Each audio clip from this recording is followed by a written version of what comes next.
friends, have you ever wondered where the saying that beer needs a certain amount of head on it in order to be a good beer comes from? Well, that comes from way, way, way, way back in the day when beer was stored in wooden casks.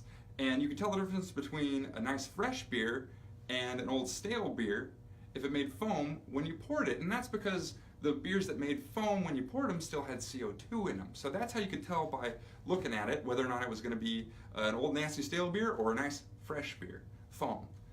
Since then, some larger breweries of the world that shall remain nameless turned that into propaganda to help bars increase their keg yield. You see, if a glass had more foam in it, it meant it had less beer in it, which meant you could get more servings out of a keg. I don't know about you guys, but that sounds a little shady to me, because when I go out, I would like a full glass of beer. And I know what you craft beer guys are thinking right now. You're thinking, Josh, you're crazy.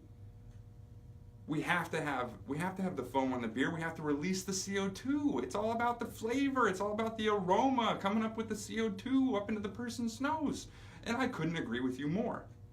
But if we release the CO2 while the beer is being poured, where's the CO2 going to be that's going to carry the aroma and the notes and all the wonderfulness that makes a beer wonderful up the person's nose while they're drinking it? We've gotten rid of all of it while we were over at the faucet.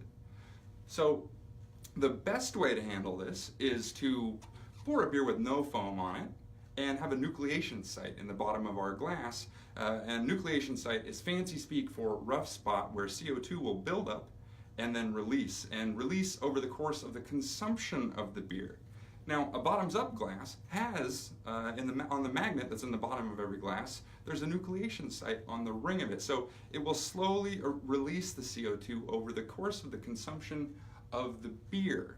And also to that point, saying that you need to release a certain amount of CO2 from a beer in order for it to taste right means that you're leaving all that love and care that you put into a beer to make it taste how it should taste up to a busy bartender on a Saturday night. Now, no offense to the bartender, of course. They're busy, and I know if I were bartending on a Saturday night, probably the last thing on my mind would be making sure that the proper amount of CO2 was released from this beer in order for it to taste right. I mean, I'm sure there are some bars that do take that care, but probably not the majority of them.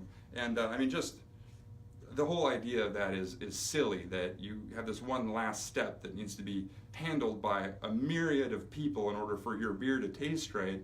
That just sounds bonkers to me. So the truth of the matter is that is all propaganda that had to do with what I said earlier. And well, it's science. And I've dedicated my life to that science. And now you know.